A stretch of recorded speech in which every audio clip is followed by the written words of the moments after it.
Hello ladies and gentlemen, and welcome to the next installment of our Android tip calculator tutorial. Okay, what are we going to do today? We're going to write our own code, and I'm going to delete these comments since I don't really need them for now.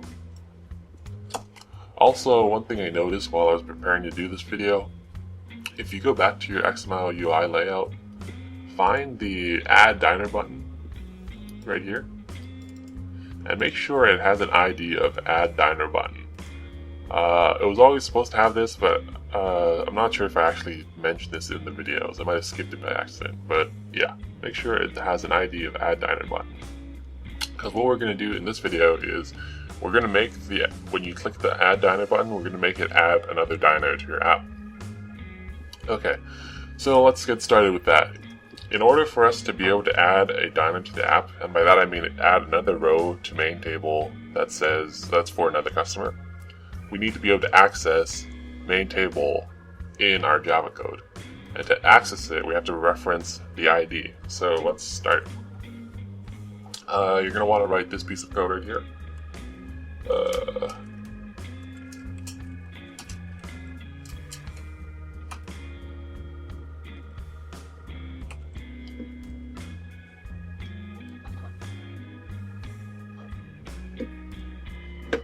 Shoot.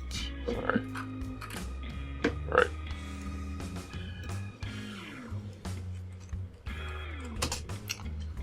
Okay. Private table layout mainTable. What this says is this line declares a variable. A variable is a word that references an object. It's not an object by itself, but you can just sort of think of it as the object, because that's sort of the easy way to do it when you're just beginning. So let's create a variable, and we call it mainTable, and I use the same name as the ID. And it's going to be a private variable. Don't worry too much about what that means, but basically means other classes can't mess with it. It's going to be a private variable, and it's going to be of the type table layout. So it's going to be a table layout object, and it's going to be called mainTable, and it's a variable. Now, what about this variable? Add the following line to your onCreate method.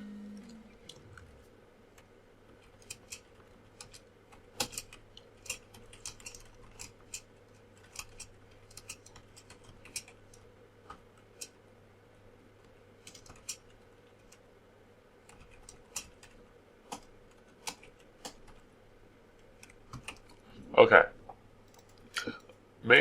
And while you're at it, hover over table layout and go ahead and import the code that you need to make this work. So we said take the variable mainTable and set it equal to this thing over here. Now equals in coding usually means assign this variable to this object. So make this variable reference this thing. Before this, all we did was declare. We said there is a variable called mainTable, but we didn't say what mainTable was. Here we say assign the variable mainTable that we declared earlier to this object. And what is this object? The method here, findViewById, is inherited from activity, and it says whatever argument you pass to me, find the object that has that ID and return or tell us what that object is. And we gave it an ID of mainTable. So it says findViewById. What ID? mainTable. So it finds the object that has an ID of mainTable, which was our table, and it gives it back. The thing is, what it gives back is always the view object version of this thing here. And we don't actually want the view version. Remember that a table layout is a table layout, but it's also sort of technically a view object as well, simply because it inherits from the view object. So whatever you put in here, it's just going to give you the view version. And we want the table layout version, because if we don't have that version of mainTable, we're not going to be able to do all the stuff that has to do with tables, like adding rows and stuff.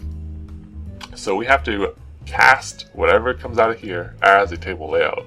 And what that does, or what that means is put this in front of the code right here, and it'll make whatever findViewById gives us, and it'll give us the table layout version of this. So that's what casting is. So this whole thing says, okay, take the variable mainTable that we declared up here and assign it to whatever findViewById ID returns using this ID and make sure it is the table layout version of that. Okay? And now we can use mainTable to change our table whenever we want in our Java code. Let's do the same thing for our addDinerButton. So private ImageButton addDinerButton. And import ImageButton. Then down here, it's pretty much the same thing. addDinerButton equal to the ImageButton version that findViewBy ID gives us from the ID addDinerButton. Again, you'll notice I'm just using this variables as the same as the ID. Hopefully that's not too confusing. Okay, so nothing to really say there. It's the exact same thing. And yeah, that's it. We do the same thing as mainTable, but for addDinerButton. So let's move on. Now that we can access this code, we need to program what happens when the user clicks on addDinerButton. But how do we know when the user clicks on anything? Well, by default, an activity which is again what we inherited from, does not have the power to notice when the user clicks stuff. So in order to notice, the easiest way for us to notice when a user clicks stuff is to inherit the power from another class again. Unfortunately, in Java, we can only extend one class right here. So since we extended activity and activity does not have the power to listen to user clicks, we can't extend another class. On the bright side, what we can do is we can implement an interface called onClickListener. So what is an interface? Let's open Paint and do a quick mini lesson. Or you know what? I'm just going to look at the infographic here. So essentially, there are three class-like things in Java. There's a concrete class, which it has attributes and has methods, and all of those methods are implemented or they're defined. Okay, and anything that inherits from a concrete class is also a concrete class. There are also abstract classes, which has attributes and methods, but at least one of those methods is unimplemented. And what that means is the abstract class says, okay, I have this method, but I have no code for it. I don't know what it does. If you inherit from me, you can decide what it does, or you can also leave it unimplemented. If you decide what it does, then you become a concrete class. If you don't, and you leave it unimplemented like me, then you're also then if you inherit from me, then you're also an abstract class. And lastly, there's an interface. An interface is not a class, and it does not have any attributes. It only has methods. And none of those methods are implemented. They're all empty. They just tell you what it can do. It doesn't tell you how you do it. If you inherit from it, you have to go and implement all the methods, and you have to say what all of them do. Okay? So here's sort of an example. Let's say we have a person class, and we have a soldier class, and we extend from person to create our basic soldier class. So we have all the things that person has, and we also have some unique soldier stuff like fighting, which is a method. But say we want our soldier class to also be able to use weapons, but we don't want to write the code out ourselves or we don't want to write too much code for all the weapons that we want to use. We want to use code that other people have already written. So we can find classes like sniper and close combat. And maybe these interfaces already have stuff like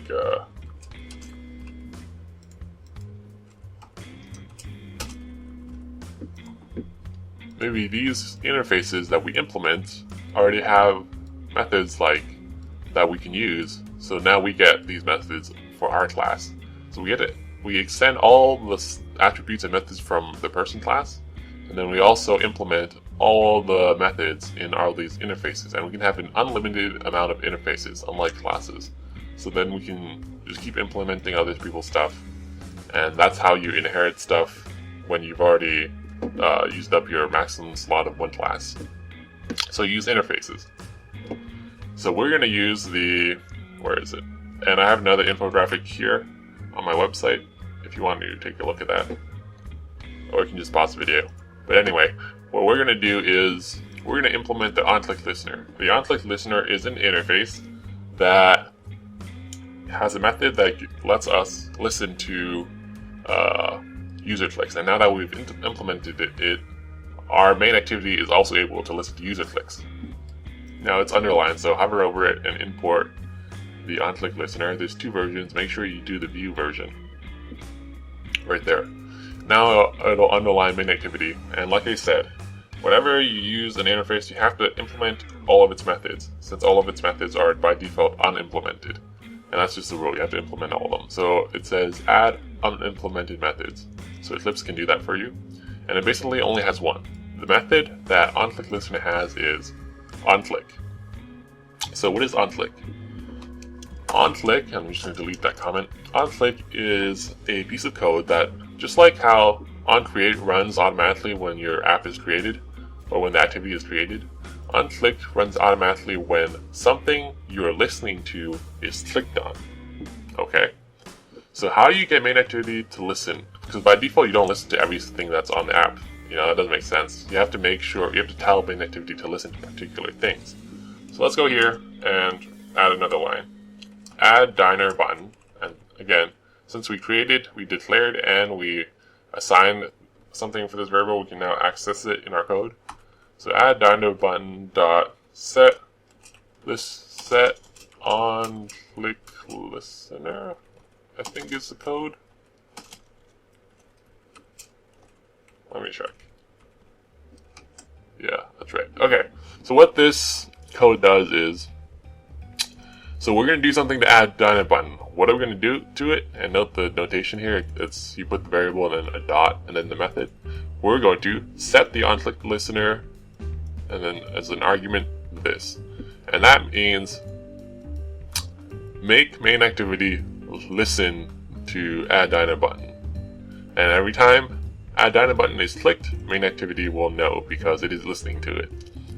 What does this refer to? This refers to whatever class this line of code is in. So this line of code is in main activity. So this refers to main activity. And that's good because main activity implements onClick the listener, so it has the power to hear, and now we're telling it to listen to addDinerButton right here. Okay? And this here refers to the context, and the context is main activity. Okay, great. Now every time the user clicks addDinerButton, this code will run automatically. Now what do we want to happen when they click addDinerButton?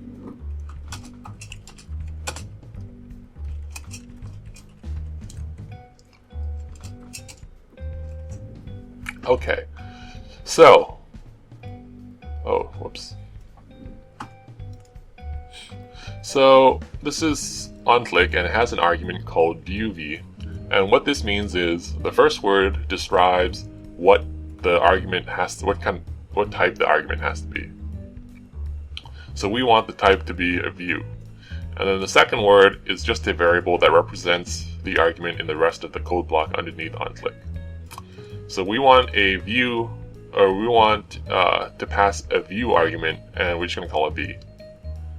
Now, whenever this code is run automatically by Android when you click something, Android automatically passes whatever was clicked as the argument.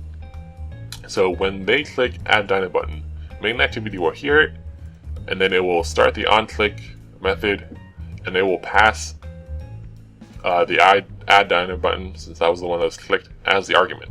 So v, when addDinerButton is clicked, is equal to addDinerButton. Okay? Now, so we have another, so then it runs the code that's in here, and the first line is if v is equal to addDinerButton, and then stuff.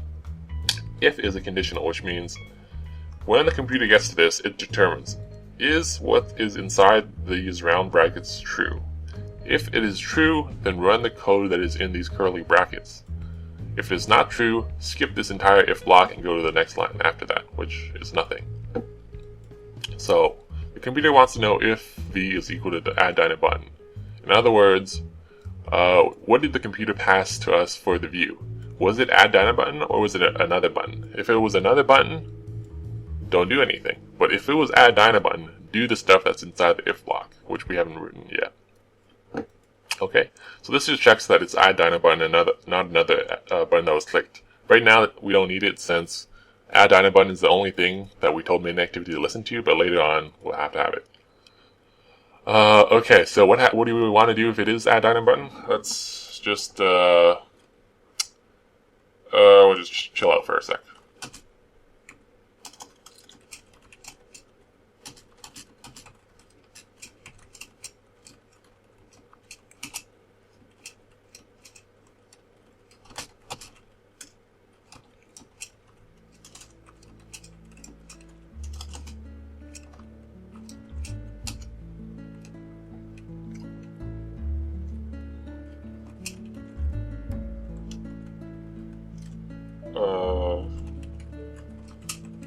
I'm just going to write the whole thing out for now.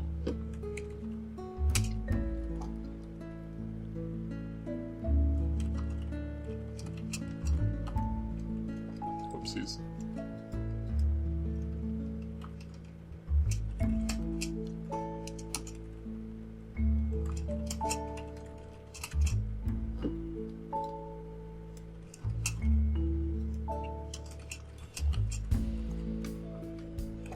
Okay, so write this code in and import everything that you need to import.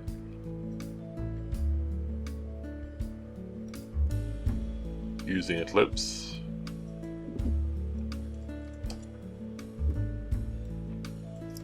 And I think that's all we need. So let me make sure. Yeah, that's all we need. Okay, let's explain what we did and then end this video. So if the button you clicked is addDinerButton, then do this line. What is this line?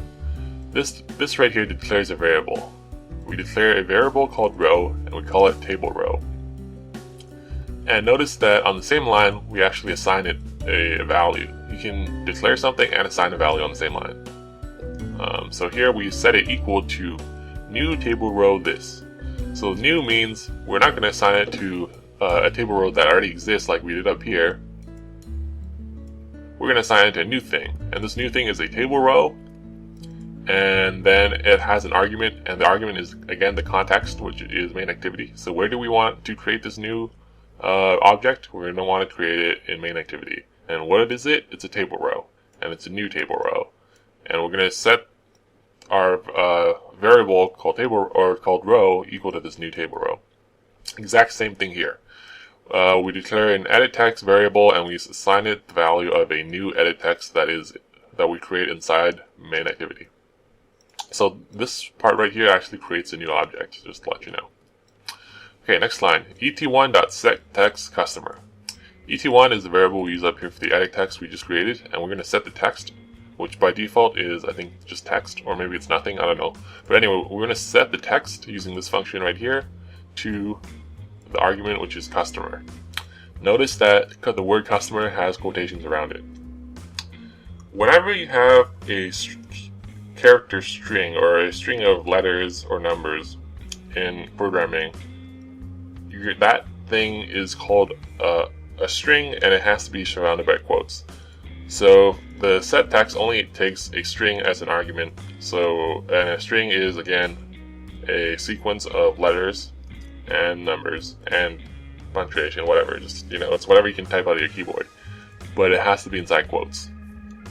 So we set the text equal to customer, which was a string, and then next we do row.addView. Okay, that's wrong. Row.addView et1. So what that means is this row variable, whatever it's referring to, add a view to it using this method. And what view do we want to add? We want to add et1 as the argument. So what this says is add edit text to row. This line right here is basically the functional equivalent of dragging an edit text in the graphical layout onto a row when you're done designing the UI. That's what it does. So we're adding ET1 to the row. And then we finish off by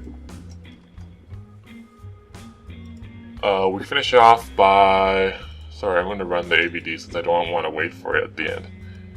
Doing mainTable, which again we declared and then assign up here. And we add a view to it just like the row. And we put 2 arguments this time. So you notice we use the same method, but in this one we put 1 argument, in this one we put 2. Methods can have multiple arguments, and not all of them are mandatory. Sometimes you have an optional argument, like this one for addView is a second optional argument, and if you don't put anything there, a default number is used.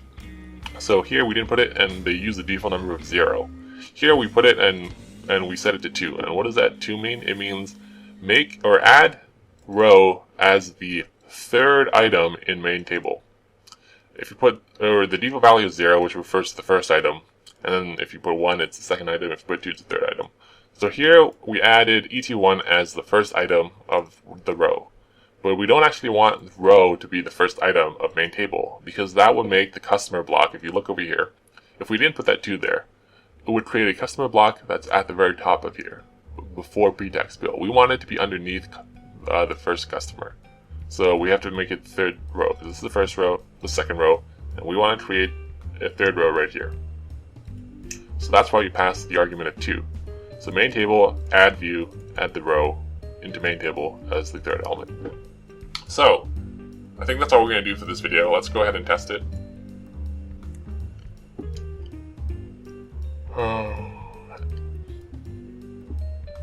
Hopefully tutorials in the future go faster once we've familiarized ourselves with all the language stuff.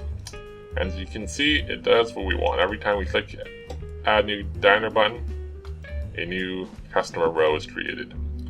And all the other buttons, since we're not listening to them, they still do nothing, which is good. Okay, I'm going to end this video right after I do a very quick recap about what we just did. Okay, let's go through this. So we made some variables, we declared them, we assigned them values so we can use them. We made sure that main activity after implementing onClick listener is listening to addDinerButton. And then we wrote the code for onClick listener or for onClick. And if whatever was clicked is equal to addDinerButton, then create a row and make it a new row. Create a new edit text, and then make the edit text say customer, then add the edit text to the row, and then add the row to our mainTable as the 3rd line. Okay? Great. End of video.